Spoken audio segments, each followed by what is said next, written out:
306. All right, I think that was about 5 seconds.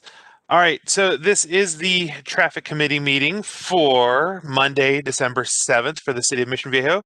This is an opportunity for the community to discuss various traffic and transportation related items with members of the Planning and Transportation Commission when they are able to sign in.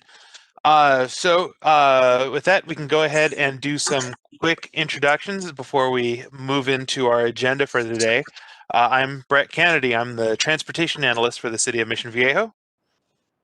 I'm Philip Natuyama. I'm the traffic engineer for the city of Mission Viejo. Rich Schlesinger, city engineer for the city of Mission Viejo. Cameron Nauerhase, traffic commissioner. Deputy Wayne Dixon with the Orange County Sheriff's Department, Mission Viejo Police Services. All right. So with that, we have a couple items on our agenda for today. The first one is the approval of our minutes from the previous meeting. So do I have an approval of that? Reviewed and approved. Okay.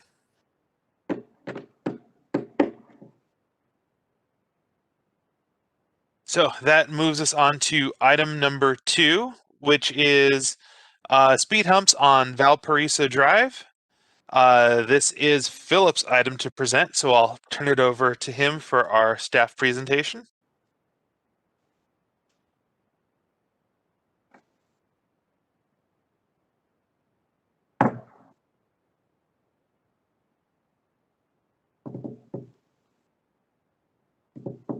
All right, Philip, I'm not hearing your audio. Unmute him. Yeah, he's muted. There you go. Can you guys see All me right. now? Okay. Yeah, we got your visuals and we can hear you. You're good to go. All right. Do you see the exhibits? Yes. Okay, great. So this is our first exhibit. It's a vicinity map of Valparaiso Drive. The city received a petition from the residents to consider the installation of speed humps along Valparaiso Drive. So if you are familiar with the arterials of Alicia Parkway and Trabuco Road, there's a couple of entry points through the neighborhood. Once you get inside the neighborhood, there's Valparaiso Drive is a regular residential street that has access to Christopher Park there. And this is the newly renovated Christopher Park. So we've had a couple of traffic committee items at this location already. So this one is for speed humps. This is our next exhibit. This is just an aerial exhibit to show that it's a regular residential street, houses on both sides, parking on both sides. The green area is Christopher Park. The prima facie speed limit is 25 miles an hour. This is our street view photo. The top photo is when you're looking west on Valparaiso Drive from its horizontal connection with Avenida Columbia.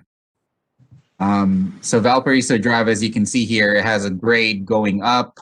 Houses on both sides, parking's available on both sides, one lane in each direction, and there's a small dash center line in between.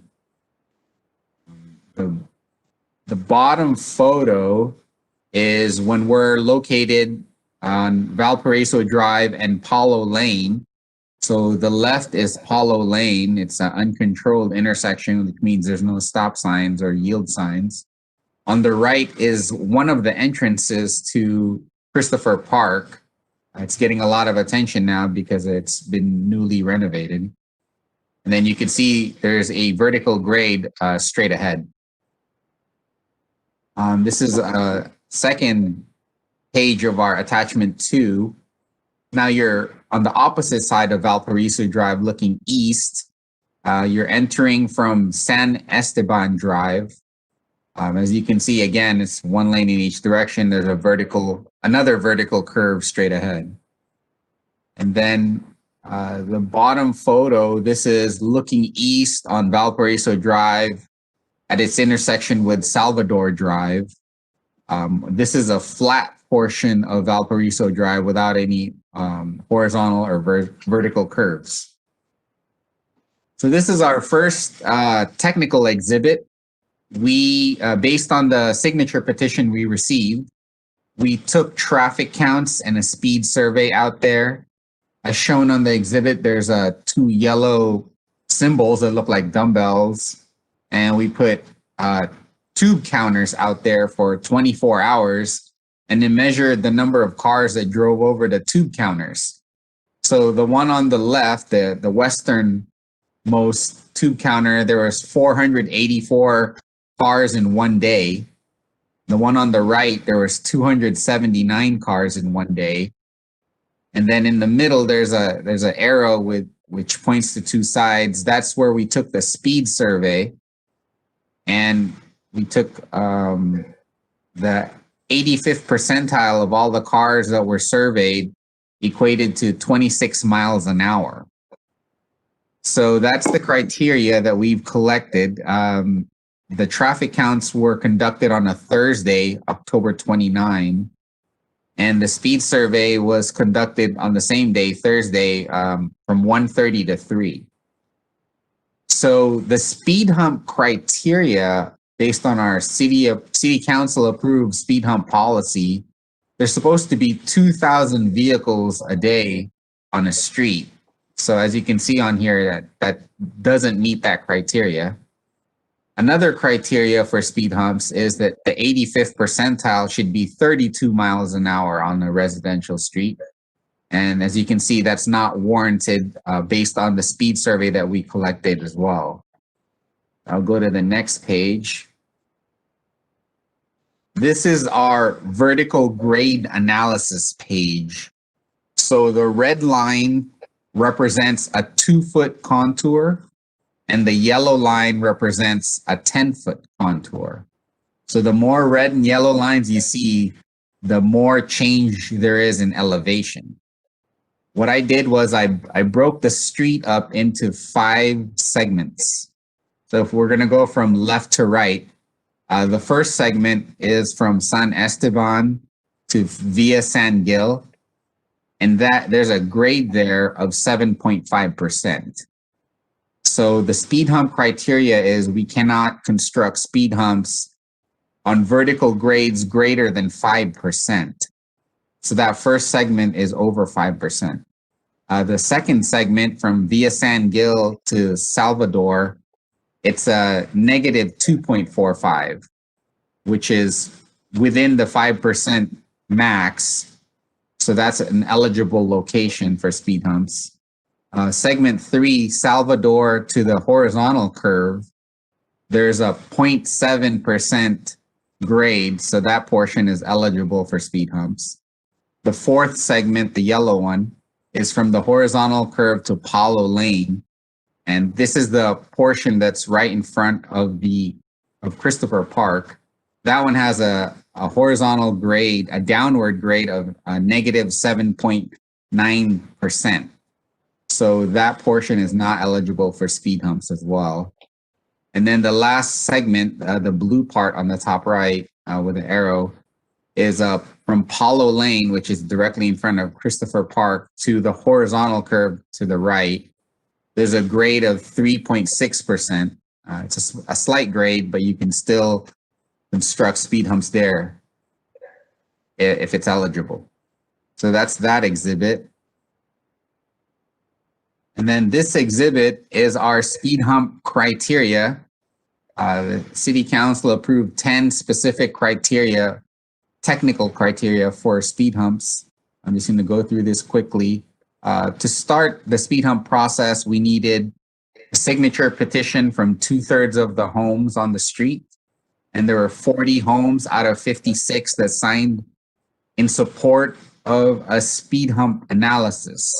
And that equated to 71%, and that's why we did this analysis. The first warrant is for street segment length. It has to be greater than a 1/4 mile. It has to have more than 13 buildings, and they're separate dwelling units. So it met all of that criteria. The second one is that the legal speed limit is 25 miles per hour It met that criteria. The third warrant is the speed survey. The 85th percentile is supposed to be over 32 miles an hour, and we didn't meet that criteria. It was 26. Warrant 4 is the paved width. It's supposed to be 40 feet from curb to curb or less. So it was 40 feet and it was double loaded parking, so that's met. Warrant 5, there should only be one lane in each direction, so that's satisfied. Warrant 6 is the average daily traffic criteria. The warrant requires 2,000 vehicles a day, and we took two different counts. One was 279, the other one was 484. So that criteria is not satisfied. Number 7, the street has a grade of 5% or less. So there are some portions of the street that were over 5% and some portions that were under 5%. So I went ahead and said that this criteria was met, but we can only install speed humps on areas that are less than 5% grade. Number 8, it just says that you can't put a speed hump on a short block. So that criteria is met. Warrant 9, the roadways do not provide adequate horizontal and vertical alignments, and sight distance will not be considered for speed humps. So that warrant is met as well. Then warrant 10 is that we just notify the Orange County fire authorities, and that's just for us to notify them. So we did notify them and they provided us with a response. So the goal for the Orange County fire authorities is to get anywhere under an emergency response time of 5 minutes or less. So they conducted 3 separate emergency travel time runs, and they got a range of emergency response times from 5 to 13 minutes. So that's about an average of 9 minutes. So Orange County Fire Authority has recommended not to install any additional or any speed humps because each speed hump will increase their response time by 10 seconds per speed hump. And they're already over the 5-minute goal that they want to accomplish. I just want to clarify that. Other conditions, there's no school nearby. There is a park, the newly renovated Christopher Park, and it's getting a lot more traffic and pedestrian circulation, and that's, I think, why the speed hump has been requested now. As far as reported accident history, we look back 3 years from 2017 to 2019, and there were 0 reported collisions on our database.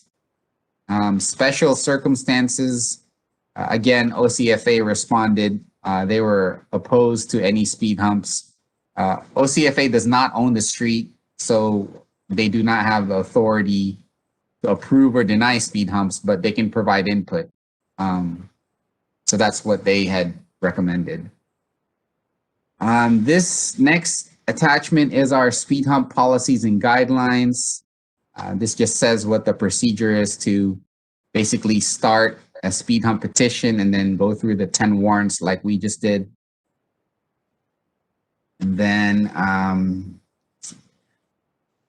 this one is attachment 7. This is a speed hump spacing exhibit from our Institute of Transportation Engineers Association. Basically, you have a speed hump, one speed hump every 300 feet. You need about 300 feet because you need signage, one in each direction, that says a speed hump is ahead. So there's about 150-foot spacing from the sign to the speed hump to give the driver time to react to a speed hump. That's that exhibit. And then attachment 8 here, this is our City of Mission Viejo standard plan for speed humps. They're about 3 inches tall and 12 feet wide. They have some arrow-looking pavement markings, and we have pavement markings that says they're, bump ahead, and then we put one sign in each direction to inform the motorist that a speed hump is coming. Then this exhibit is attachment 9. These are what I call potential speed hump locations if we decide to move forward. Again, Valparaiso has a couple of locations that has a vertical grade, so we can't place it at those locations. The flatter portions on Valparaiso is where I conceptually added a speed hump. So the rectangular shape is where a potential speed hump can go. I think I counted about 4 or 5. We have to do a field verification for these locations because we can't put it in front of driveways or over existing manholes. The circle portion, the yellow circle, those are where the signs would potentially go, will be constructed. Again, there has to be one sign for each speed hump in each direction. So you're looking at 2 signs per speed hump. So you're looking at about 8 to 10 signs in the neighborhood. I did add little blue circles on this exhibit, and that shows existing streetlights. If we could line up a street light with a speed hump location, then we'll just put the speed hump sign on a street light. So that's the purpose of that symbol. On the bottom left, I did show some existing examples of speed humps that are out there today. So we would install a sign that says bump ahead 15 miles an hour. And then there's a speed hump on the other picture, shows the pavement markings. All right. And then this exhibit, Exhibit 10, these are speed management alternatives in lieu of speed humps, or in addition to, whichever we choose. We could construct additional centerline striping out there. There is a centerline stripe on the horizontal curves for Valparaiso. And then there's it looks like a dashed center line on some of the tangent portions, but we could make it a standard solid center line. That is a traffic calming option tool that we could use. It makes the road appear narrower for motorists. So we've had some studies that show that vehicles will drive slower when there's a center line. We could also install 25 mile per hour speed limit signs. We usually do that one on each end of the street. The 25 mile per hour speed limit signs are not required. Under the California Vehicle Code, the 25 mile per hour speed limit is enforceable with or without a sign. So I just want to throw it out there. It'd be a reminder as an option. There's also the options to install curve ahead warning signs for the horizontal portions they look like elbows. So the curve ahead sign would inform the motorist that there's a curve turning, so they may slow down before the curb. Other alternatives on the lower left, we could put our temporary speed radar trailers out there. We could ask for spot police enforcement. And then I also added that we could add more playground signs in front of Christopher Park. I think we recently added a couple of playground signs based on the renovation for Christopher Park. I'd have to double check with our public services department on the exact locations for those new signs, but that's another option. And then this last exhibit, attachment 11, is just our email response that we received from the Orange County Fire Authorities. As I've indicated, they did 3 emergency response travel time runs at different times of the day and at both ends of the street and at different stations. And they had 3 stations that they were working from, and their average response time was 5 to 13 minutes to get to Valparaiso Drive.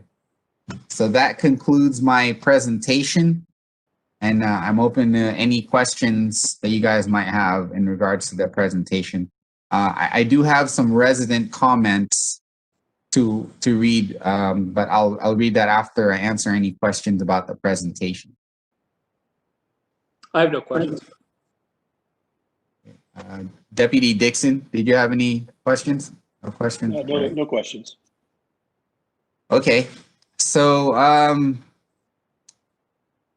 So again, I just want to read the attachment for the speed hump criteria. Let's see. So this is our city council approved speed hump criteria. And the city council indicates that all 10 of these warrants must be satisfied in order for staff to recommend a speed hump.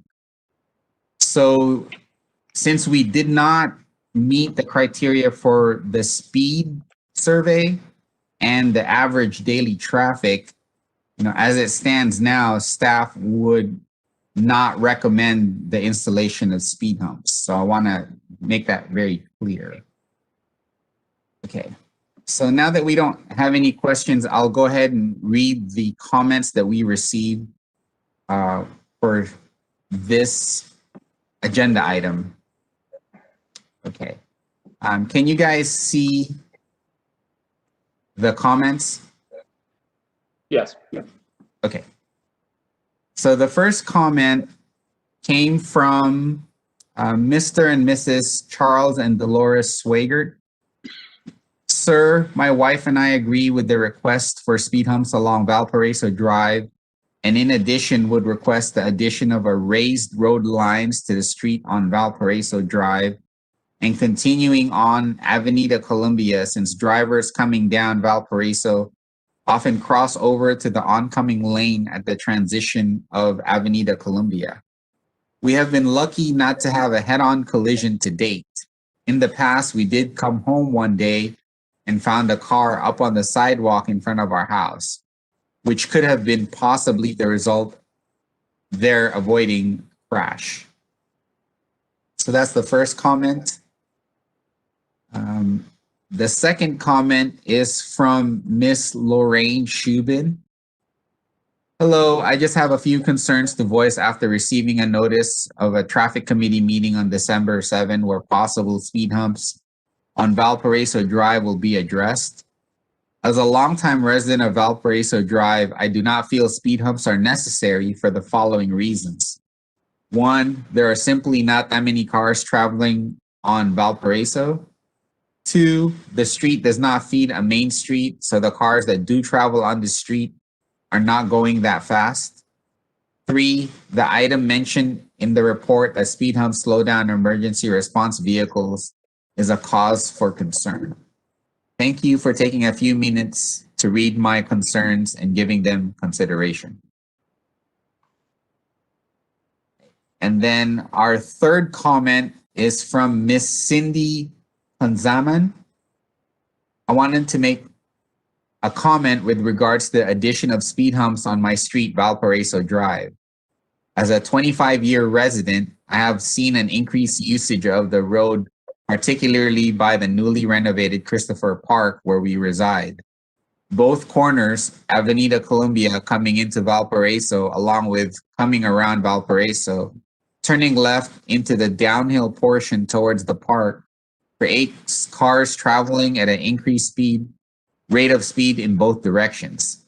With the increase of Christopher Park usage, bringing cars with small children, more families, walking and biking to and from the park, the street has become one to be cautious on.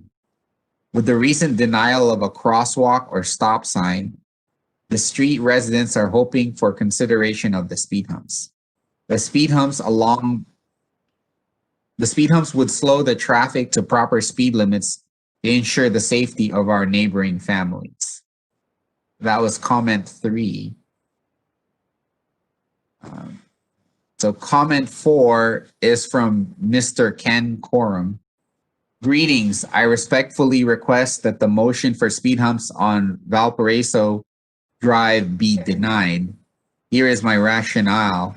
My wife and I have been continuous residents of one of the two houses located directly across Valparaiso Drive from Christopher Park for nearly 21 years. We have raised 2 boys and around this park.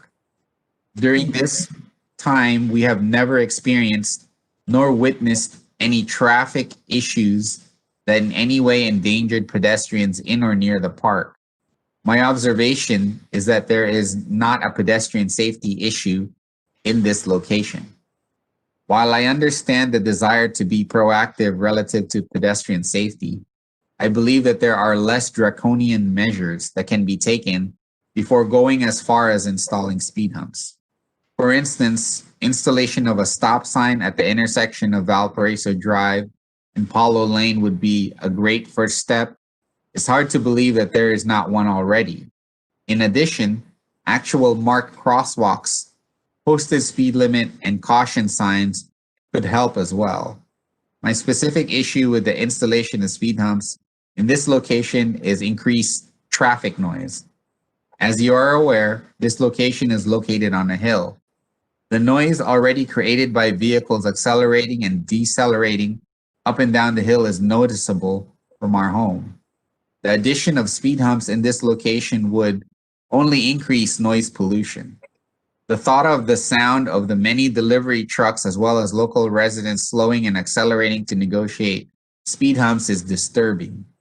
As I already mentioned, I support being proactive relative to the public safety, but in this case, I recommend that more quiet first steps, installation of a stop, speed limit, and caution signs and marked crosswalks be taken prior to an action that would create a new problem. Thank you for your time and allowing me the opportunity to share my opinion. Okay, I'm gonna take a quick water break. Okay. This is a resident comment number 5 from Miss Erin Hesford. Good afternoon. We appreciate your time in reviewing our concern for adding speed humps on Valparaiso Drive. There are at least a dozen families with young kids that reside on Valparaiso and made frequent trips to the newly renovated Christopher Park. The speeding of vehicles up and down Valparaiso is a major safety concern to all children and pedestrians. There has been several collisions and countless near misses on the corner of Paulo Lane and Valparaiso. The visibility also is greatly hindered by the vehicles along Valparaiso at the entrance of Christopher Park. We are hopeful that the speed humps will slow down the traffic and keep our residents safe. Thank you. The Hesford family, 4 children in our household. Okay, we're almost done with the comments. Okay, this is resident comment number 6 from Mr. Jane and Miss Jane and Mike Hubbard.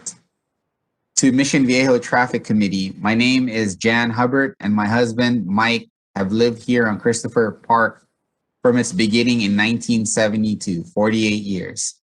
An outstanding renovation of the park has been accomplished by Jerry Hill and his team over the past year.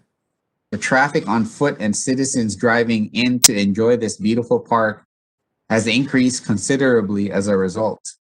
We are concerned about the cars speeding up and down the hill will eventually end up in a tragic accident. Visitors are parking on both sides of the street as well as on Paulo to have access to the park. We have foot traffic coming from the neighborhood below Valparaiso. There are a number of families walking in, crossing the street, some with strollers, dogs, disabled people on scooters, bikes, etc. We can supply pictures if needed. We are asking your committee to recognize the need for speed humps on Valparaiso Drive. Thank you for your consideration. All right, and last but not least, our last comment is comment number 7 from Miss Lisa Otis. To Mission Viejo Traffic Committee, my name is Lisa Otis. My family moved onto Valparaiso Drive in 1971 as original owners. My uncle Roger Clark was an executive member of the Mission Viejo Company, and my mother Joy Fleury was an active realtor for almost 50 years. My family now lives in the same house that I grew up in and are proud members of the Mission Viejo community. As Mission Viejo has grown for the past 50 years, so too have the needs for additional safety standards to keep not only my children safe, but also all of the children of this neighborhood and future contributing members of this wonderful city. It would be a devastating tragedy for the current board members to ignore the required signatures gathered by concerned residents of Valparaiso Drive, and furthermore, an embarrassment to this city to place consideration of being able to drive a few miles per hour faster before the safety of the future of our community. We respectfully ask for your unanimous approval to this request for speed humps on Valparaiso Drive. If any individual board member opposes, we challenge you to go on the record to state your reason so that we may all better understand your priorities as they pertain to the safety of the community that you serve. And that's the end of our comments. Did you guys have any questions? I About just the- had one.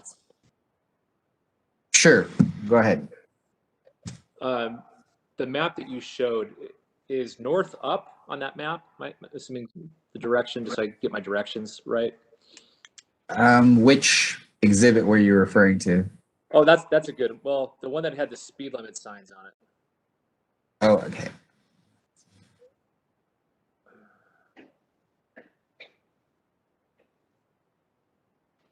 This one. Oh, okay. So- So is north up on there? Yes, north is, yeah, on the top of the page. So Valparaiso Drive is considered the east and west orientation. Okay. Now, if we look to the east where that speed limit sign is, if we put one there, you said it's the recommendation to put a second one to the west. Do you have to put one, or is that just a recommendation? Traditionally, we would install one in each direction of the street at the start of the street. So, going off of that, I had predetermined locations to put the 25-mile-per-hour speed limit, one right on the start of Valparaiso Drive from San Esteban Drive. So that's the entrance. And then the other location, the one closer to the park on the right, I put it at the horizontal curve right where Valparaiso Drive starts. However, technically speaking, that's the same street. If you continue on Valparaiso Drive, there's a horizontal curve. It's the same street. There's no name change. There's a name change. It's at Avenida Colombia is the name of the street, but it's the same street. So I had arbitrarily put the speed limit sign there as well, but we could, usually we could locate it somewhere along the street if you'd like to move it. Well, so far, I mean, I like the speed limit signs.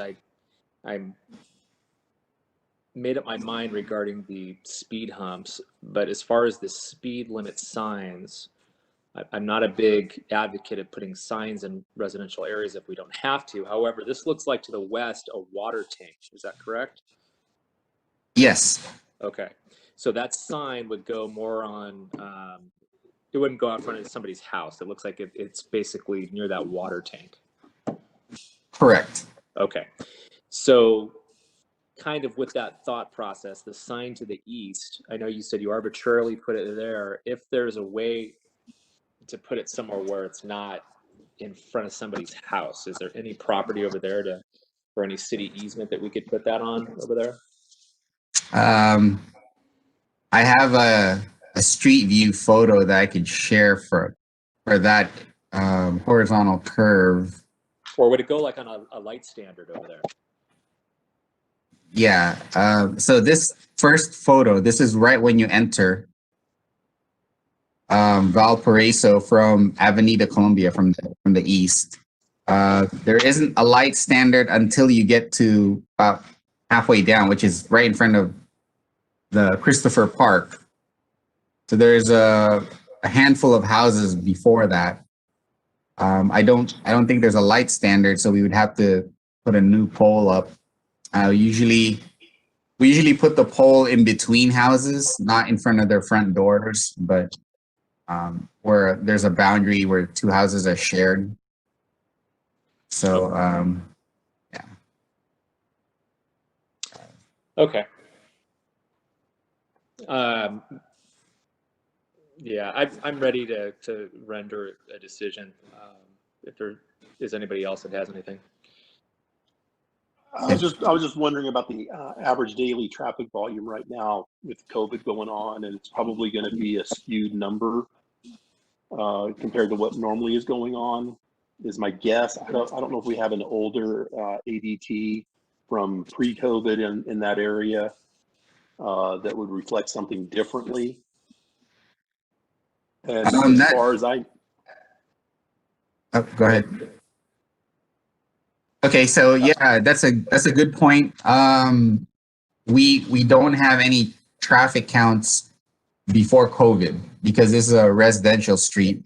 We don't normally take traffic counts for residential streets. We take annual traffic counts for the arterial streets where there's higher volumes of traffic in the thousands. So we had to take a traffic count once we received the petition. So we received the petition at the start of October, and we took two traffic counts at the end of October, and those are the numbers that we got. You're correct. That number might be impacted by COVID, not by much, but it should be impacted by it because there's a lot more people that are working remotely, ourselves included. In regards to the school traffic, schools are virtual now, so that would remove school traffic on the street, but there's no school nearby that would be heavily traveled to get to school. There's not a school on the street, so I don't know if school traffic is impacted on this street. So I know that you would have people going to and dropping off at schools and then going and then picking up from the schools and then bringing them back. So, there's a lot of houses that are back there in that neighborhood, and that seems to be the issue now that buses aren't running the way that they used to a long, long time ago. So there are more vehicle traffic that are driving to the schools. My one other issue about the speed limit signs is that you're going to put one on the west side, and you've got two residential streets that feed in to Valparaiso that are not even going to be affected by those speed limit signs, and they're going to be making the left turn, and they're not going to have anything posted for them there. They should know it's a residential street, and most of our issues when we do end up going into residential areas and writing citations, it's the residents themselves that are receiving those citations. correct. Yeah, you're absolutely correct. We could put more speed limit signs for each feeder street that goes in there. I don't know if that's necessary. We usually only do that for collector streets or arterial streets, but on a residential street, we don't typically put one for each feeding street into there. So, I mean, that's a known thing. It's a residential street that has a maximum speed limit of 25 miles an hour. Yep. It's true. Are there any other questions? Brett or Rich, do you guys have any questions or comments? My only question is what the commissioner's decision is going to be. All right, I think that's me. Based on the information provided and the feedback from the residents, I would deny the request at this time. I'd also deny any type of modifications or signage at this time based on the information provided and the feedback from the residents. Very good input, but I also lean toward the survey staff recommendation and current state of Mission Viejo in terms of the unknown traffic and COVID and things of that nature. So at this time, we're going to keep it as it is. Okay. So we'll go ahead and document that decision. I have to bring up one point for the speed hump. policies and guidelines, technically we present the speed hump to the traffic committee, and then the guidelines indicate we present the request to the Planning and Transportation Commission as part of the process. However, we have in the past left the decision at the traffic committee because the traffic committee has the authority, the same authority as the Planning Commission for the speed humps. So I have to ask you if you want to bring this speed hump request to the Planning Commission, or shall we stop the process here at the traffic committee level for this application? Excellent question. I would say stop it here at this point. Sorry if I talked over you. I'm getting a little bit of robot feedback here. I would stop it at this point, at this level. And that's primarily based on the fact that it's not even meeting our criteria set forth and codified by the City Council, on top of some of the other things that I previously mentioned. Okay, sounds good. I don't have any other comments, so I think that concludes agenda item 1. Thank you. That was agenda item 2, actually. Correct. All right. Notes are good enough for now. All right. So our next item is a request for keep clear pavement markings on Pradera Drive. And I will start sharing my screen. I'm trying to find a place in my house where I'm not being blinded by sun, so just give me a second. Yeah, I know. During the last item, you had the sun halfway up your face. It looked like you were already wearing your face mask. I was Either that or some sort of divine message or something. Okay. divine message to wear your face mask. I was quite impressed with the security measures you were taking. All right. So here we have a request for keep clear pavement markings and then associated street signs, of course, for Pradera Drive. It is located off of La Paz Road off of La Paz Road and Crescenta Drive. You can see there's the orange dotted circle there shows the location of the driveway. One thing to note is that it is in close proximity to the intersection of Pradera Drive and Parisha Drive, which is just to the north here. So one thing that we have that's unique in this area is we have the Esperanza Education Center, we have La Paz Intermediate School, we have Mission Viejo High School, and then also off to the south and east of this aerial here, we also have Linda Vista Elementary School. So during peak arrival and dismissal times at these schools, there is a lot of traffic in this neighborhood just because of the density of the schools in the area. So the request also came from the school district, and they will be first up in our public comment section, but a brief summary of it is that the traffic congestion in the area has made it difficult for their vehicles entering and exiting their parking lot to move through the area because there's usually vehicles blocking their driveway during those peak arrival and dismissal times. So here's a closer look at the area. We have, here's the intersection of Pradera and Parisha, which has 2 marked crosswalks. There is an existing stop sign on Parisha that will stop traffic. However, traffic on Pradera is free flowing, but at the arrival and dismissal times, there is a crosswalk, or there's a crossing guard that staffs these crosswalks here. And so it can cause some additional congestion in the area because there's an extended period of time with all of the student pedestrian traffic crossing there for them to clear and for the crossing guard to keep things clear and safe for the students in the area. So that's one of the contributing factors to the congestion that blocks the driveway for the Esperanza Education Center. So here we see the keep clear markings that would be stenciled onto the pavement.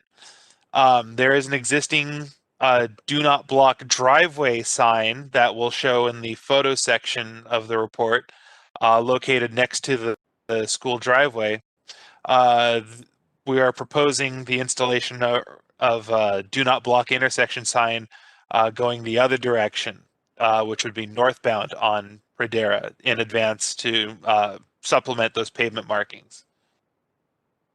Our collision history, we don't have many collisions out here. There were none in 2019 and 2017. In 2018, we did have one collision that was a side swipe versus a parked car. I believe it was a hit and run collision, so we don't have an exact time, although it did happen on a Friday, so it was difficult to say whether or not this is directly related to school traffic or not, but there was one collision at this location during that calendar year, and it's worth noting in the report.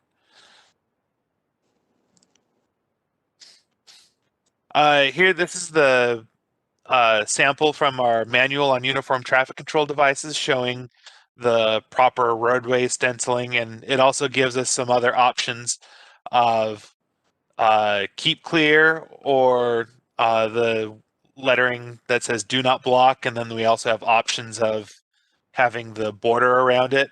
I think to keep things simple in this location, if the pavement markings and signs were to be recommended for approval, then we would recommend just the keep clear stencils on the pavement.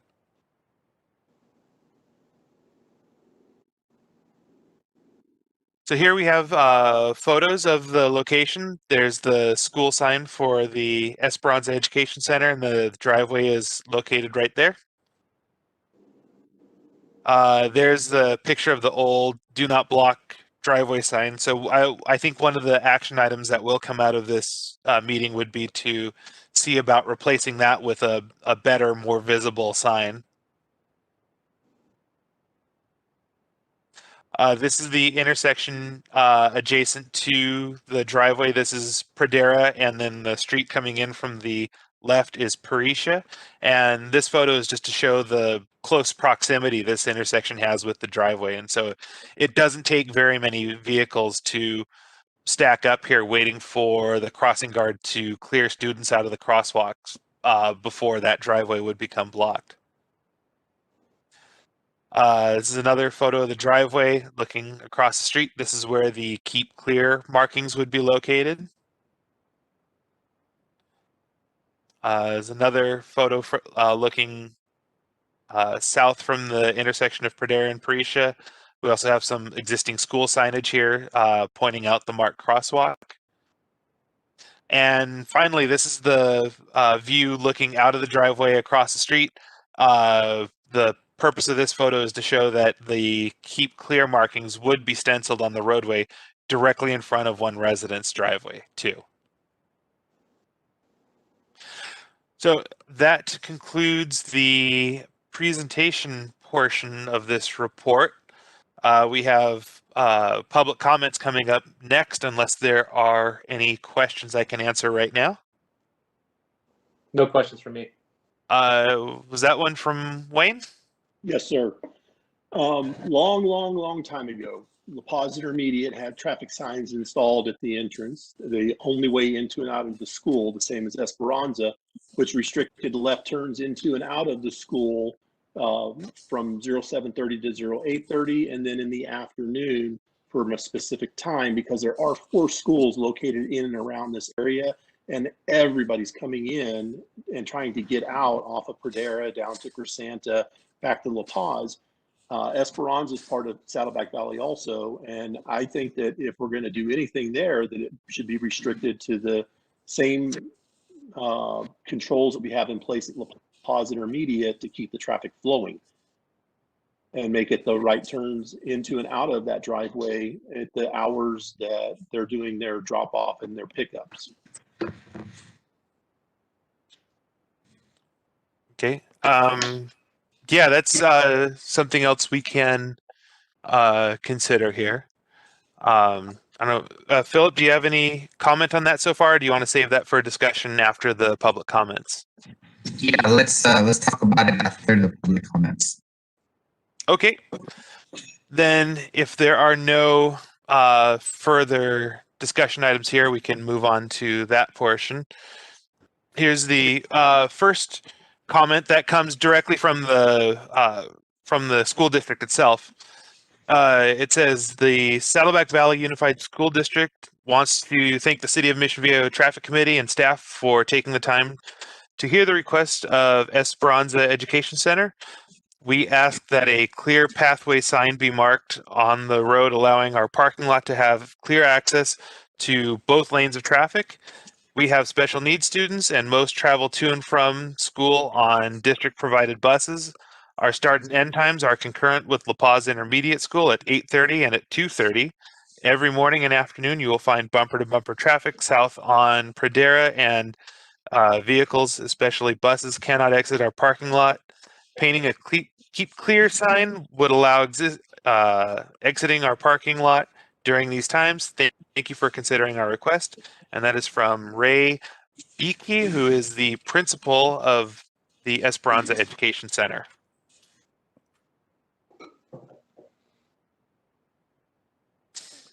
Comment number 2 reads, when the 3 schools are in full session, there are times when it gets very busy out there and it is hard to exit. Drivers tend to block the driveway when dropping off and picking up students. Sometimes traffic is stopped for quite a while and nothing moves and no one can exit the driveway. La Paz directs traffic at the end of the day and lets their parents exit the school parking lot. Parents are waiting to get into the school often, blocking the driveway while waiting. We need to wait until they allow traffic to move again. If the driveway is clear, then we can at least turn left out of the driveway. We have had a few upset parents when we have asked them to back up to give us room to get out.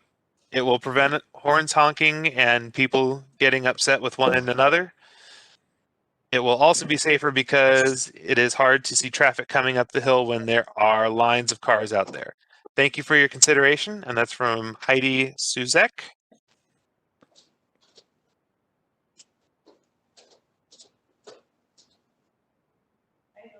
Our last comment comes from one of the neighbors on Pradera. It reads, I received the notice of the traffic committee meeting and agenda for item number 3. It made me laugh. I live on the corner of La Paz and Pradera Drive. I asked for the same keep clear pavement markings many years ago, and the city said no. Many times, only 2 vehicles at the light will block my driveway. This past week, I turned onto Pradera Drive off of La Paz, and there were 2 cars at the light, but not enough room for me to get into my driveway. A car coming up Pradera saw me and sped up to block my driveway. I had to wait a couple of minutes because of this rude driver. There are times of the day that I don't even try to leave my driveway, and now the vehicles that are causing all the problems are upset. Many don't live in our neighborhood. If you put a keep clear pavement marking at the Esperanza School driveway, then you must also put them on every residential driveway on Pradera Drive. The residents here have to deal with the traffic from outside our neighborhood. The city has turned Pradera Drive into a high traffic street for the schools. How many of the students live in the neighborhood? How many vehicles use Pradera Drive every day? Probably more than it was designed for. The city needs to determine if changes will make traffic better or worse. I vote for the better. Don't make it worse, make it better for the residents. And that's from Martin Foltz. And so with that, we can open it up to discussion. Brett, just so I'm clear, I guess I just forgot. What would it actually say on the ground? The one without the border on it. What was the suggestion again? I keep seeing people say keep clear, but didn't it say something else? So, okay. Probably going to go back and take a look at this MUTCD exhibit and it shows here the main one is keep clear, but there were also options to have do not block. And in the staff exhibit, we showed keep clear. That would be our recommendation. Gotcha. This is Philip, the traffic engineer. I just wanted to throw a couple of points out there. In the city, I know off the top of my head, we have a couple of locations where we do use the keep clear pavement markings. There's one off of Medical Center next to the hospital. There's one off of Charlinda. When you exit off of Alicia to get into that commercial center by the 5 freeway, there's a couple locations, and I believe we have one on Marguerite for an unsignalized left turn location that's adjacent to a traffic signal. So what I'm trying to say is we have used the keep clear pavement markings on arterial streets. That's the normal application that we've used it. And even on the MUTCD exhibit that you've seen, even that exhibit is a multi-lane intersection. You know, there's 2 lanes going in each direction. So that's the normal application. Even the example shows it's a multi-lane. We have not put keep clear signage on a residential street before. Not that we can't do it, but it's not a typical application for a residential street. Because usually a residential street doesn't have a lot of traffic that would back up, that would cause that. Usually there's a traffic signal nearby that's causing the backup. For this scenario, I think it's the stop sign, and there's a crosswalk with a crossing guard that's causing it to stop, but it's so short that I don't know if a keep clear would resolve the issue that they're trying to resolve. So I just want to make that point. We traditionally put the keep clear markings on a arterial or a collector street, but we've never done it on a residential street. And then in regards to Deputy Dixon's point, Brett, I don't know if you're able to pull up Google Maps, the street view for La Paz Intermediate School off of Pradera Drive. Do you know how to do that? So you can share that view. Yeah, it's going to take me a moment, but I can do that. Yeah, so La Paz Intermediate School, which is also has their only access to Pradera Drive. They do have a sign, and the sign says no left turns in at certain hours of the day. I think it's when school starts and school ends.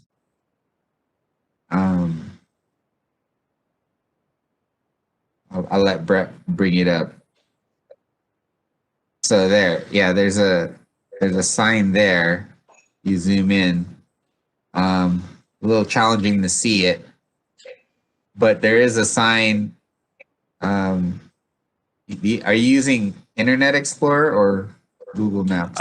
I'm on Google Chrome, but I think for security purposes, they do blur out some text in their photos. Oh, that's strange. It's very clear on my end. But anyway, the whole point, this is an older sign too. The new sign has one for lunchtime also. But the whole point is that La Paz Intermediate, they restrict left turns in at certain times of the day. I didn't see a sign that said, it restricts left turns out. Yes. So I'm not sure how. Turn around and look at the other side of the driveway, and the sign is as you're coming out, right there on the right-hand side. Oh, there you go. So yeah, Deputy Dixon's correct. Oh yeah, and then the pavement marking says it's a right turn. Yeah, it's not letting me see around that sign, but yeah. So I think La Paz Intermediate seems to have some success with this arrangement, with the right turns in and right turns out only during drop off and pickup times. So I think It was not meant for the school. It was meant for the traffic backing up of people trying to stop and make left turns into the school, which blocked up all of Pradera driving towards La Paz. And so that was a problem. So when they went in there and made this traffic management plan for this school, it restricts those to those right turns only into and out of the school at those peak times, which expedites the traffic. It gets them down to Crescenta, where they can make a right turn or a left turn and get back out of the school and take multiple ways to get out. Yep. Yeah. So that seems to be a successful arrangement from a traffic control access standpoint. Perhaps that's something we can consider at the Esperanza driveway as well. So those are my thoughts on this request. Okay. So just so I understand, the signs that we're looking at here, the issue is consistent with what we're looking at Esperanza in terms, because I don't see an overhead of the map in terms of traffic flow, but we agree that those same signs would work at that school. Yeah, so let's see. We can show you that the two driveways for the schools are very close to each other. So you have I see. yeah, we have the Esperanza School driveway right here, and then a couple 100 feet south from that is the La Paz driveway. Okay. Okay. Yeah, I'm ready to render a decision. Okay. Do you guys have anything? I got my pen ready to write down what you want us to do. Pen ready. At this point, I would deny the markings on the street based on the information provided and the feedback from the participants in this meeting and residents and school. If we were going to replace that sign anyway, that Esperanza, that faded one, I do think it would be prudent as we're replacing it to make the signage there consistent with the other school, as Deputy Dixon pointed out.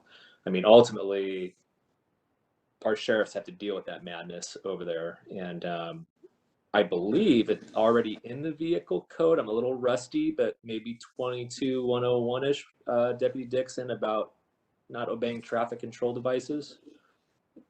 Don't people already have to keep intersections clear? Yeah, so that's the gridlock aspect of it right there, but this is technically a driveway going into private property. But the signage would make it more enforceable with do not block the driveway. It's a black and white regulatory sign, which you could cite under 22101D. I'm not as rusty as I thought. Okay. Yeah, at least you can drive through there with your air horn and blow it with some confidence that you're getting traffic warnings and clearing the intersection. That's my decision. If that works for staff, I like the idea of the signs. And I guess the principal also, I think that was the first responded. If we could work with them and communicate with them and see if that applies with the district. You mean to make the turn restrictions match the ones at La Paz? Yeah, I think one of the first people that commented was somebody from the school. Yeah, that was the official school district comment that they gave on this item, since we don't have the ability to bring them in to discuss this directly with us. So yeah, I gave them first billing on public comment so they could have a chance to tell their side of the story. So like anything, whatever we come up with today, and I think that's a good plan. Let's get them on board and communicate that with them, since that's going to be a behavioral change. They might want to get that information out internally to their staff, and then maybe a blast to parents to be aware of the new signage when in fact it does go there, just out of all fairness for everybody involved.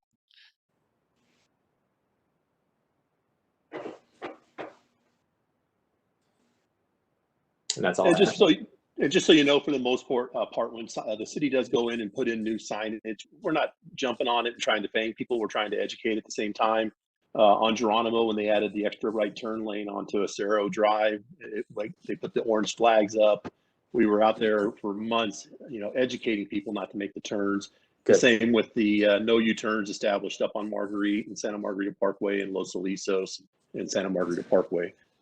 We ran a long education component of it. It said there are no U-turns allowed anymore, and you need to be paying attention at the intersections.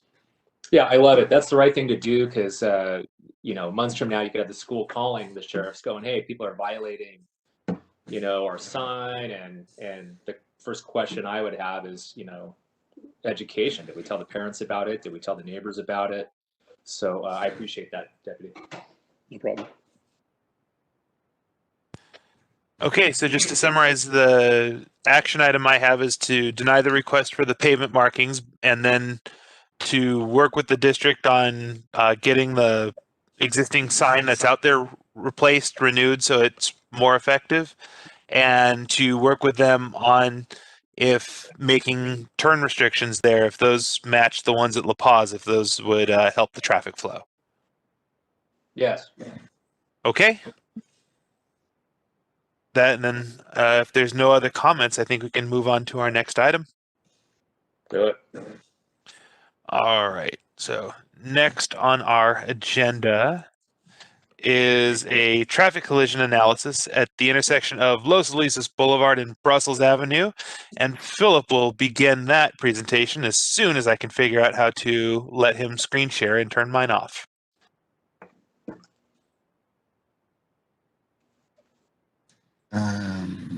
This is the wrong screen. Wow, look at all those files. Okay. Do you guys All right. see this exhibit now? Yep. Okay. So there was a collision very recently at the intersection of Los Alisos Boulevard and Brussels Avenue. So this is our vicinity map to identify the location. We're on Los Alisos Boulevard between Muirlands Boulevard and Geronimo Road. Los Alisos Intermediate School is nearby, basically adjacent to Brussels Avenue. I had a black circle in the middle that shows the intersection. The posted speed limit on Los Alisos Boulevard today is 50 miles an hour. And Brussels is a residential street, has a 25 mile per hour prima facie speed limit. The traffic volume on Los Alisos is about 28,000 cars a day. And Brussels Avenue, we don't have any traffic volume data for Brussels. There was a collision there last month in November, and that's why we have a request today for some mitigation based on that collision. We did do a review of reported collisions in 2020 to date. So that's from January to maybe the end of October or just the first half of November. So we're still going through 2020 right now, but there were 3 reported collisions there. So I want to make that very clear. This is our aerial map of Los Alisos and Brussels Avenue. And as you can see here, Los Alisos has 3 lanes in each direction, 3 lanes for each direction. And there's a raised median there. So you cannot make a left turn into Brussels and you can't make a left out of Brussels Avenue. It's a right in, right out only. And then Brussels has a stop sign. This corner property here is 23611.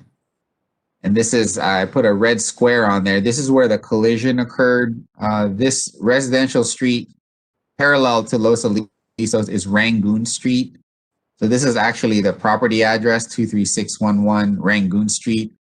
There was a collision where a vehicle traveling, I guess I would call that east or northeast bound on Los Alisos Boulevard.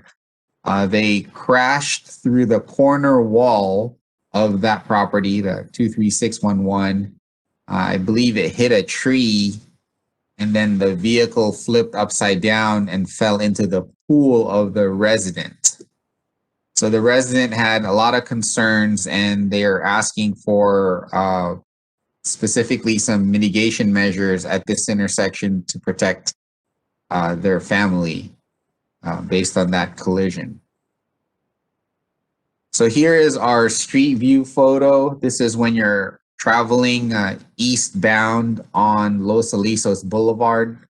Let me make this a little bit bigger. As you can see on the right, this is a recent photo. There's a hole in the wall where the vehicle crashed through it. It's off to the right. So if you're traveling on Los Alisos Boulevard, the street curves to the left. And I guess the vehicle veered to the right, up the curb ramp and into the wall is what happened. And then this second photo on the bottom is when you're going north on Brussels, approaching Los Alisos. Again, there's a stop sign there. You can't make a left out of here. You have to make a right only because there's a raised median. And then this photo is if you're traveling westbound on Los Alisos Boulevard, there's 3 lanes. On the far left of the picture, you can see the street light, and that's Brussels Avenue. And then you can see the raised median across that intersection, so you can't make a left in or left out. And then this is a picture from the median. This is an old photo, but I just wanted to show there's a raised median that you can't make a left in or left out. The wall on this photo on the left, this is where the collision occurred. So this wall today, it's broken and it has a hole in the middle. Okay, so the city, we obtained an advanced copy of the collision report. We'll call this the subject collision report. This collision occurred on November 1st at 13:47 p.m. So it's about 2 p.m. During the daytime. And there's the collision number. So as you can see on here, there's only one vehicle. There's no other vehicle involved. The vehicle was heading east on Los Alisos in the number 3 lane. It veered to the right, went up the curb ramp, hit the wall, hit the tree, and then flipped over and fell into the pool. So we'll call this the subject collision. And I obtained the excerpt of the statement from the driver, and I'm showing it here. We'll call the driver P1. That's what's labeled in the report. The deputy that wrote the report said they interviewed the driver at Mission Hospital in Mission Viejo. The following is a summary of her statement. Earlier in the morning, she was in another collision where she swerved to avoid an animal in the roadway, and she ended up striking the curb and damaging her alignment. She took her vehicle in for repair, got a rental vehicle. She then went to work, but she was so upset about the collision, her anxiety was bad, so her boss told her to go home. Her boss was worried about her and told her she should call someone on her way home. She decided to call her friend on her way home. She was speaking to her friend hands-free with her cell phone sitting on the center console. She was telling her friend about her day and remembers turning left onto Los Alisos Boulevard from southbound Muirlands, but that was it. That was the last thing she remembered before she was coming to crashing through the wall. She was then alert as her vehicle rolled upside down and landed in the pool. Vehicle 1 started to sink, and her fight or flight instincts took over. She took a deep breath before her head went underwater, worked to undo her seatbelt. When she got out of her seatbelt undone, she was able to make her way out of the vehicle. P1, which is the driver, has no prior history of losing consciousness. She is unsure about what happened that day, why she doesn't recall what happened leading up to the collision. P1 was also taking her medication for anxiety. She has been taking her medication for over 5 years and has never had an adverse reaction. She took her medication last night as prescribed. So the collision history indicated, the collision report indicated that the primary collision factor was cause. Based on the evidence, I've concluded that P1 caused this collision by making an unsafe turning movement, which is a violations, California Vehicle Code 22107. So we'll call that the subject collision. Here's an additional street view photo of what the wall looks like today at the corner. As you can see from the tire marks, the vehicle went up on the curb ramp and into the wall and then hit a palm tree. As you can also see, there's rebar on this wall, and despite the rebar on the wall, the vehicle still went through it. So this is the subject property for that collision. The resident that lives at this property, I spoke to him over the phone. He had some concerns because there were 2 other collisions that he was aware of within the past couple of months in 2020. So I did my research and I tried to find the other 2 collisions, and I did find them. So, but before I talk about those other 2 collisions, I wanted to present the initial letter that we received from the property owner whose wall was damaged. This is from Mr. Scott Nichols. He's the property owner. He says, "Hi, Wendy." He's addressing our city council member. "I'm the property owner of 23611 Rangoon Street. My house is on the corner of Brussels and Los Alisos. My backyard faces Los Alisos. On Monday, a car crashed into my wall, came through and ended up in our pool. The debris from the wall was flung at over 50 miles per hour across my yard, causing extreme property damage. My family was in the backyard in the impact zone less than a minute of this accident occurring. This is the 3rd wall accident in less than 5 months.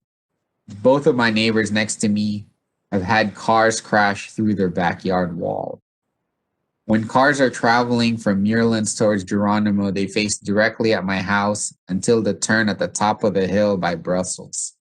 This puts my house and others at direct impact of a car. I would like to see if the city can do something to protect our family by either putting impact pillars in front of the sidewalk, or a wall facing Los Alisos, or even a stoplight at this intersection corner of Brussels to slow people down. On a second topic, my insurance company has instructed me to have my pool drained. I don't have a backwash valve in my pool, so my only way to drain the pool is to drain on the street. I understand this is not normally allowed. I'm seeking permission from the city to drain into the street. So that's a different matter. I did receive a follow-up email from the same homeowner, and his second follow-up email indicates, "Hi, Philip. I received the other police report number from the wall crash from my neighbor's yard in June. This accident hit the light pole outside of my wall before it hit my neighbor's yard." And then he provides the collision report number. "Besides getting bollards in front of the wall, I looked at the speed limit on Los Alisos about 500 yards before my house, and it would be a great location of a speed limit sign that has the radar built in to slow people down as they drive up the hill." So that was his second email. So to summarize the requested improvements from the property owner, I'm going to number them because there were several improvements. The first request was a traffic signal at Los Alisos and Brussels. That's why I put a signal symbol at the intersection. The second improvement request, this blue one in the blue box, he was asking for pedestrian bollards in front of his wall, and he provided me with an example. That example are the existing bollards along the residential wall, similar to Del Obispo and Stonehill Avenue in Dana Point. So here is a picture of that inside the blue square. And I did coordinate with the city of Dana Point about their bollards, and I can discuss that later.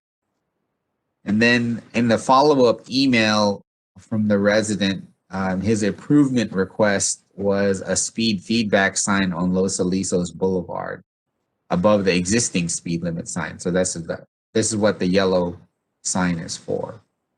So these three basically is the request from the resident that lives at the corner. So in my initial discussions with him, those are the things that he was looking for. So I tabularized those three improvements. So here's 1, 2, 3. Here's the description of the traffic signal, the bollards, and the speed feedback sign. And I documented some advantages and disadvantages of each one. The advantage for the traffic signal, has the potential to slow down vehicles if the signal indication is red. The disadvantage for the traffic signal, it doesn't meet traffic signal warrants.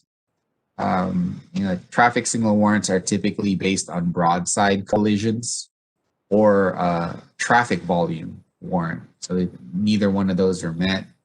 The disadvantage is that a traffic signal is not required since left turns are already prohibited. So signals are usually used for left turns. And then there's also the cost for the signals, which are roughly around $200,000 to construct the improvement. Improvement request number 2, the advantage is to potentially minimize the vehicle impact. And then the disadvantages is that the bollards, they're not a standard traffic control device. We did search our traffic manual for a bollard, and we did not find a standard bollard that we could utilize or implement as part of a standard or a criteria. There's also the high cost to install them. I did coordinate with the city of Dana Point, and they provided me with the vendor that provided them with the bollard. They gave me some rough estimates. They're basically equates to about $4,000 to $5,000 for each bollard, plus labor. I didn't figure out the labor part. The city of Dana Point example had 25 bollards on one corner. So that's what I was using, $4,000 to $5,000 a bollard times it by 25. That's how I got that number. And then there's a labor cost that's not even included on there. The next improvement request, the speed feedback sign, the advantage is it'll potentially slow down the vehicles if they follow the speed feedback sign. The disadvantage is it's not traditionally constructed for vertical curve direction.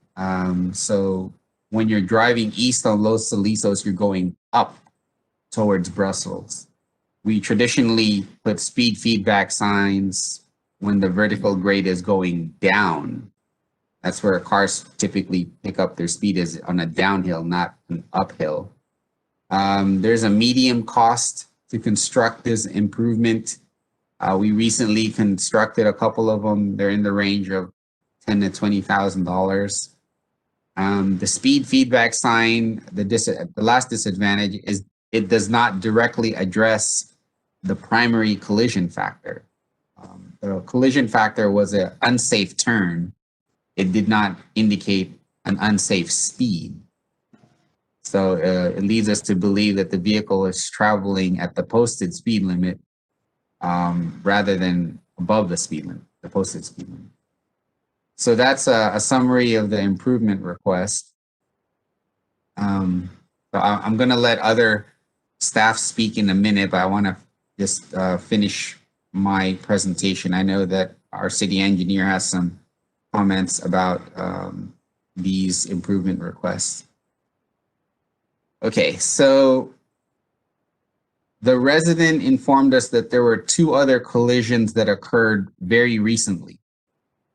So here's a second collision which occurred in September. The time of the collision was 14:45 p.m., which is basically in the afternoon at 3 p.m. So it looks like, as you can see on this diagram, this is an excerpt from the collision report. There was a vehicle coming out of Brussels, which is P1, and it made a right turn out, tried to go in the innermost lane, which I'll I guess we can call that the number 1 lane on Los Alisos. There was a vehicle traveling on Los Alisos and they hit each other. And the first vehicle that came out of Brussels curved back into the residential wall, which is about 2 or 3 houses down. And then I grabbed the excerpt from that collision report. P1 caused the collision by violating 21658, the California Vehicle Code, which states a vehicle shall be driven as nearly as practical entirely within a single lane and shall not be moved from the lane until such movement can be made with reasonable safety. So that was the second collision. We did in 2020, again, we found a third collision in 2020, which occurred in June. This one occurred at 4 a.m. So it was dark out. It was not in the afternoon, it was in early morning hours. As you can see, there's only one vehicle again, and AOI is area of impact. So it looks like it hit 3 items. There was no other vehicle. It was traveling eastbound on Los Alisos and went past Brussels.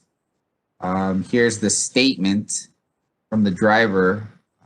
He was driving vehicle 1 in the number 3 lane on eastbound Los Alisos at approximately 40 miles an hour. While driving, she began to doze off.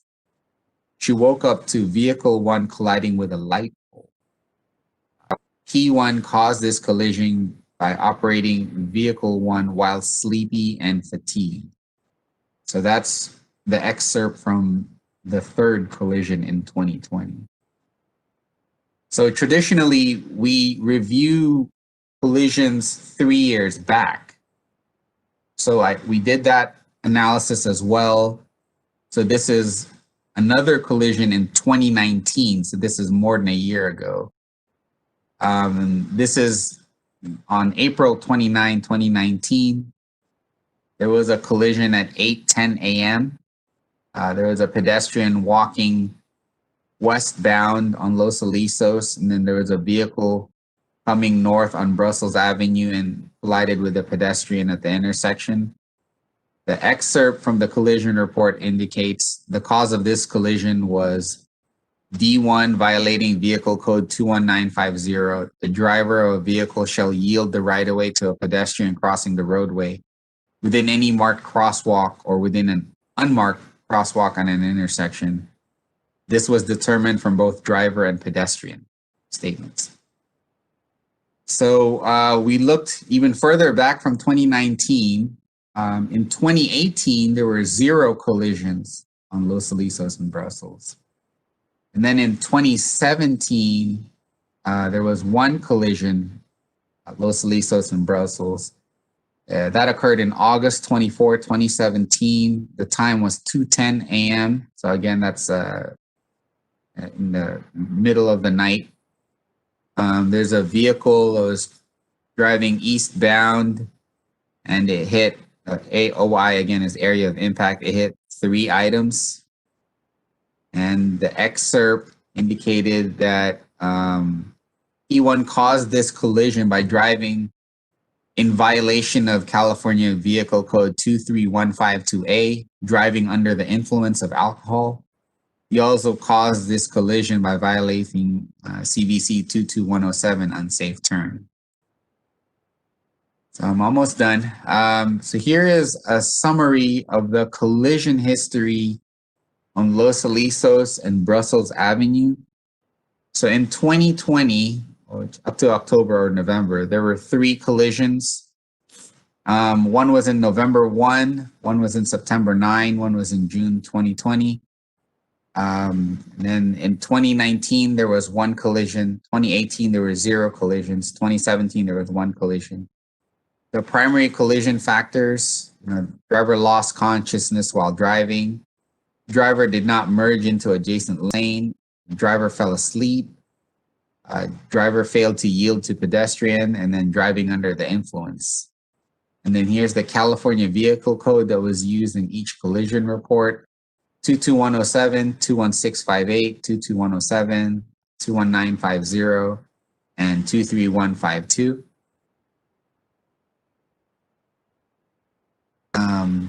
So this is an exhibit that shows some staff recommended improvements that we would traditionally apply to these situations.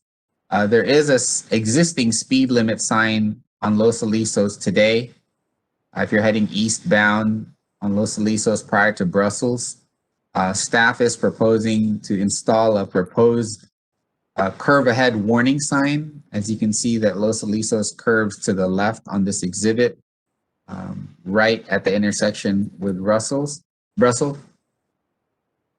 And then staff is also recommending additional improvements such as white pavement markers along the bike lane striping. These are white raised pavement markers, and they would be implemented along this dashed line prior to Brussels Avenue, and then along the solid white line past Brussels Avenue as well. So that concludes my presentation.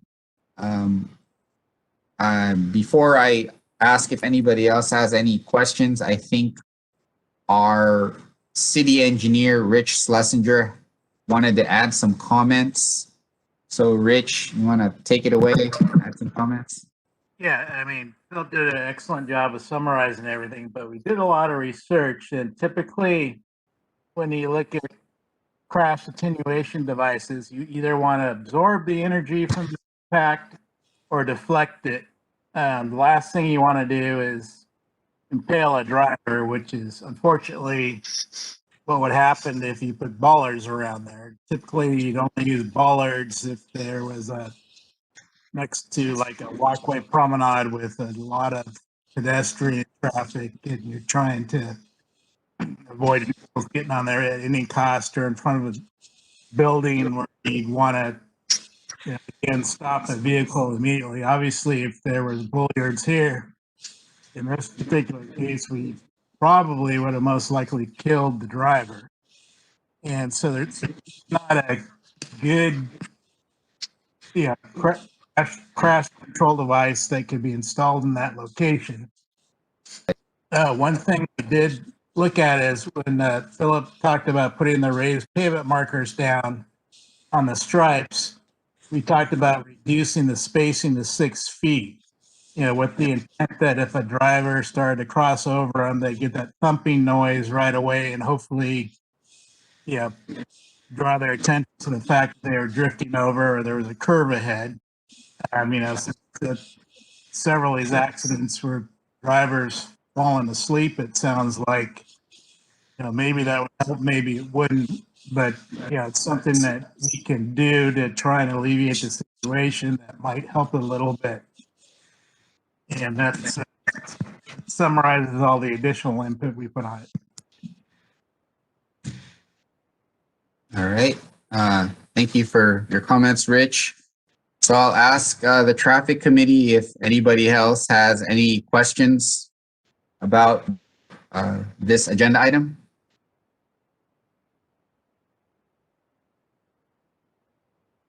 I think you're muted, Commissioner Nauerhase. There we go. Better. Okay, much better. Before I make any comments, has there been any claim filed against the city in this matter? I don't know. I'd have to coordinate with our public records. So I'm not sure. Okay. And then are we aware of any litigation at all regarding the collision? I have not received anything from my end. Okay. That may be all private citizen litigation. As far as I'm aware, the city has there's been no claim filed against the city or any litigation against the city. It may be between the individual private properties, not private citizens. Okay. When was the date of the crash again? The subject collision occurred on November 1st, Okay. 2020. Okay.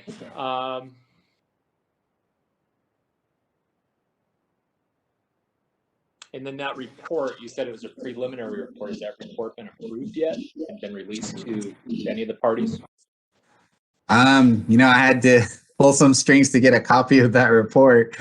They gave me an advanced draft copy, is how it was provided to me. So I don't know if it's been approved or if it's been distributed. I honestly, I don't even know if I was supposed to share it, but I somehow got an advanced draft copy just so I get a gist of what occurred out there. So I have to coordinate with the sheriff's department if it's been finalized and distributed, but that's the information I have so far. Okay.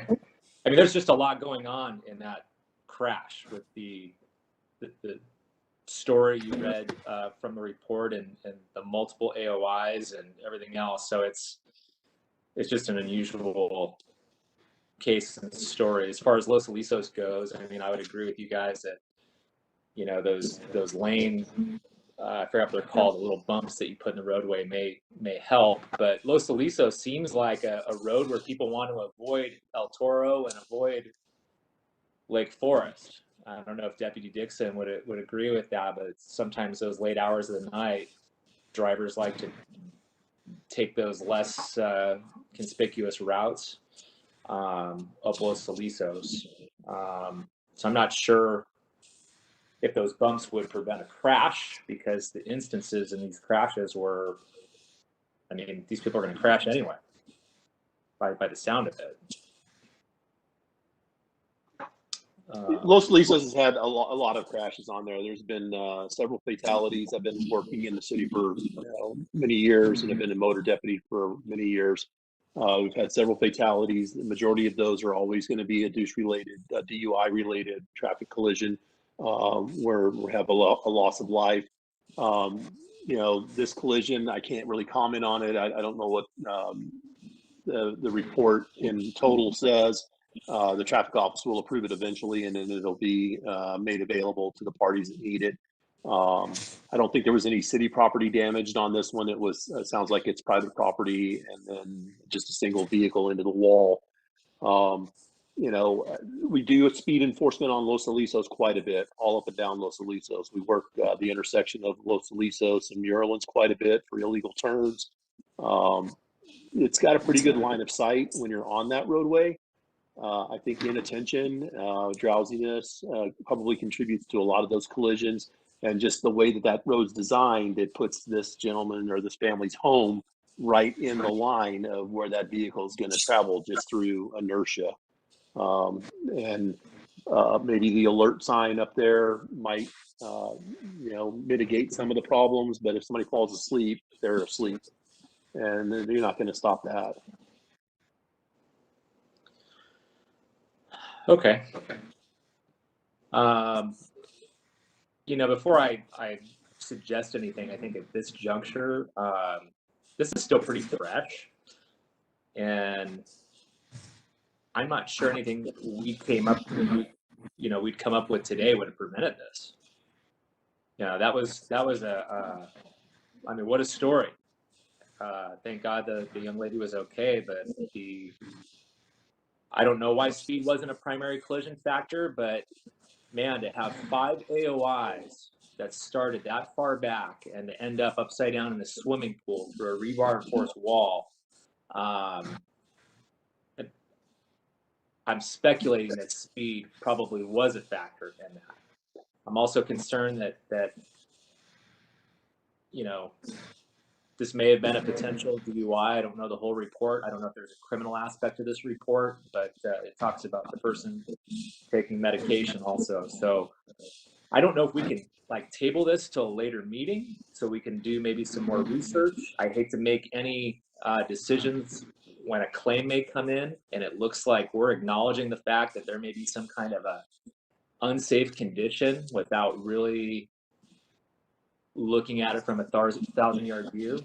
I think right now is just too soon. Can we do that? Can we put this off? I think we could revisit this request further down the line, maybe 3 to 6 months, or whatever time you feel is appropriate. And maybe we can gather up more data. Maybe the sheriff's department can finalize the collision report in its entirety, and then maybe you can understand what the whole report is after it's finalized and released. That's what I'm saying. Yeah. Maybe we can do a better understanding at that point. Yeah, because I mean, there's just places all over the city, if not the county and state for that matter, where people's yards back up to these big streets, and before we commit to fortifying this area, it just seems like it's really early right now, and I want to make a real informed decision in the matter. Also, the benefit of having another commissioner here, this is something that I'm kind of looking at in a vacuum. I'm here with you guys, but I would love, maybe another commissioner's historical perspective also. Okay. So I guess our decision is to review this item again at a later date. The only question is what time frame we should revisit it. If I'd make a suggestion of at least 90 days or 3 months. Give us time for the insurance companies to do their thing, the traffic bureau to do their thing with the investigation, and then give us a little time through the holidays to really look at this from a bigger perspective. Okay. So minimum 90 days or 3 months before we review it again. Yes, and really the resident, I want to articulate to the resident this matter that I don't like shooting from the hip on these things. This is a very serious matter, and I'm so glad, and it's such a blessing that his family's okay and nobody was injured in his pool. And I just really want to have my head wrapped around the real issue before we decide to impact that whole neighborhood and intersection and really public funds. It's substantial public funds. Some of the ideas are coming up here. Yeah, you know what? I'm sorry, Commissioner Nauer-Hayes. I apologize, but I did not read the resident comments. I did receive comments for this item. So Okay. before we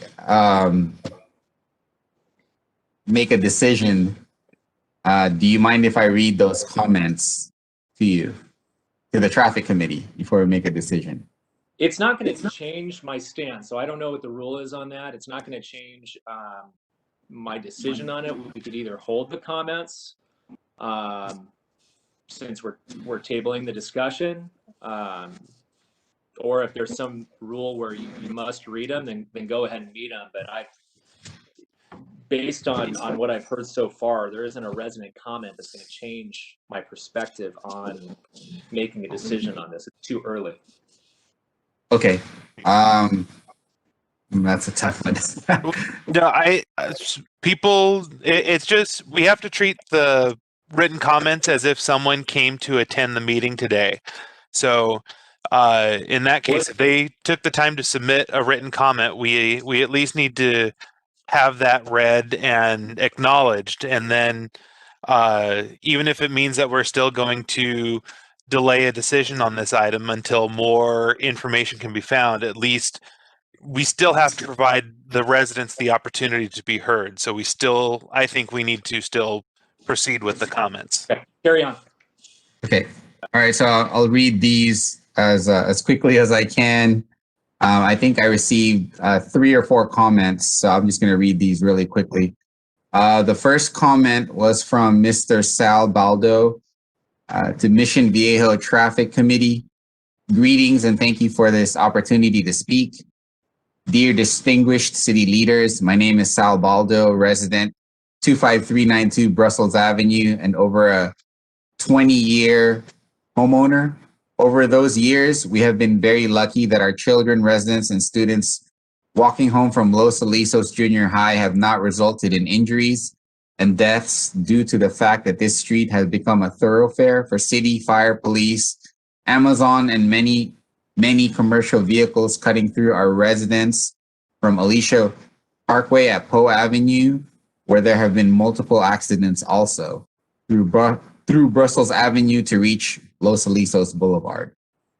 Due to the uphill slope of Brussels Avenue, most vehicles ignore the residential speed limit and race up the hill, only to abruptly having to stop at a narrow right turn onto Los Alisos Boulevard. That corner house has experienced decades of vehicles missing the turn, jumping the curb, crashing into the residential wall. As you are aware, we have had 3 vehicles jump the curbs due to speed, driver recklessness in just the last 4 months, trying to make the right-hand turn at Brussels Avenue, resulting in property damage to 3 homes, 1 vehicle ending up in the residence pool. Luckily, no students or pedestrians were walking on the sidewalk at the time. My request and your guidance how to proceed is to close off the street access from Los Alisos Boulevard, rezone and make that a permanent cul-de-sac. We realize that makes our access more difficult to maneuver to Los Alisos, Geronimo Avenue, but I feel the safety benefits for our children and residents outweigh the efforts for driving a few more minutes. Thank you for your time and attention, Mr. Sal Baldo. So that was the first comment. Let me see here. So comment number 2 from Debbie Lawler. To whom it may concern, I wanted to give my input regarding the above referenced notice. I believe the safest thing to do would be to completely block off the road that turns from Los Alisos Boulevard to Brussels Avenue and make it a dead-end street or a cul-de-sac. I'm not exactly sure why cars continue to crash into the wall and several times ending up in the homeowner's pool. Maybe they're speeding up on the hill on Los Alisos, drunk driving, or just unfamiliar with the streets, and then trying to make a sharp right turn onto Brussels. Might be what's causing these accidents. Having lived on Brussels for more than 20 years, I've always considered this a dangerous intersection. As it is now, vehicles are prohibited from taking a left turn onto Los Alisos Boulevard from Brussels.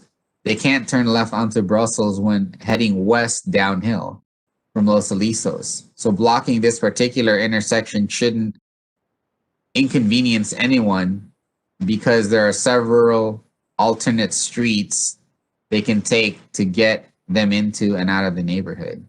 Thank you. So resident comment number 3 is from Mr. John Weissman. I live on Algiers Street, 1 block from Brussels and Los Alisos entrance. I don't think closing Brussels would stop any future accidents. What they need to do is lower the speed limit on Los Alisos to 35 to 40 miles per hour. 50 is just too fast, and there's the Los Alisos school in that block as well, which should be considered. Or add a right-hand turn lane from Brussels, which would be hard as there's not enough room to add a lane. So maybe a traffic light or a stop sign would be more appropriate. That was comment number 3. And then our last comment, I'm going to time this comment because we have 3 minutes for each comment. And I believe this one might exceed that time frame. So I'm going to start the timer now, and I'm just going to read until the timer goes off. Dear City of Mission Viejo Traffic Committee, thank you for the opportunity to comment on the traffic safety concerns at the intersection of Brussels and Los Alisos. My wife, 3 children, and I are relatively new residents in Mission Viejo, moving to 25356 Brussels Avenue, 3 houses from the aforementioned intersection in 2015. We love living in this neighborhood and are very proud residents of Mission Viejo. From very early on, the one item that didn't sit well with us as it relates to neighborhood is the speed at which automobiles drove down the street. In meeting the neighbors and hearing some of the past stories, it seems like this has been a concern of the neighborhood for a long time. Fast forward to the present, we had 3 recent accidents take place at this intersection where I think the folks involved have been fairly lucky, as the outcomes could have been far worse. I am certain that the speed at which folks travel in the neighborhood contributed to the accidents, and taking up this issue on today's agenda seems both prudent and timely. I was hopeful when we moved in that my children could have that typical ideal suburban neighborhood setting where kids can play outside, ride bikes, play games, etc., and making friends in the neighborhood while doing so. I quickly learned this would not be safe, and as such, we have had to adjust our expectations. Even with our neighbors' attention to safety and knowledge of dangers of traffic within this neighborhood, there have been a number of additional close calls which thankfully have not resulted in tragedy.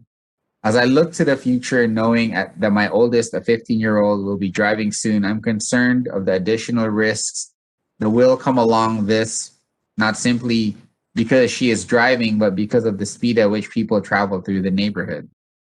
Although it would present some inconvenience to my neighbors and I in relation to extended travel times, I'd ask the committee to consider turning Brussels at Los Alisos into a cul-de-sac, which would immediately fix the traffic safety issues we face today.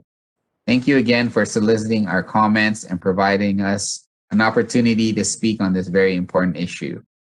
Josh Marlowe. Yep, that was 2.5 minutes. And that concludes the resident comments that we received for this agenda item. Were there any comments in regards to the resident comments?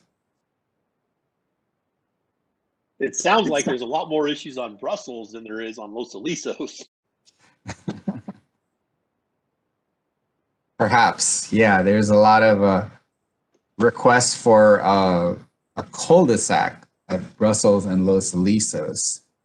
And that's not going to remedy the problem with traffic on Los Alisos, still driving along Los Alisos and running off the road. Correct. I think there maybe there was an idea that vehicles were trying to turn right on Brussels from Los Alisos, and if it was a cul-de-sac street, then they wouldn't be turning right; they would just continue on. But I didn't see anything in their reports that said that they were trying to turn right on Brussels, and that's what was the result, was a collision.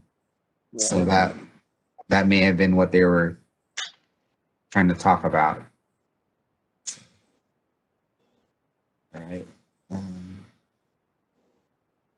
Only comment I have is comments noted. Okay. Okay. Thank you.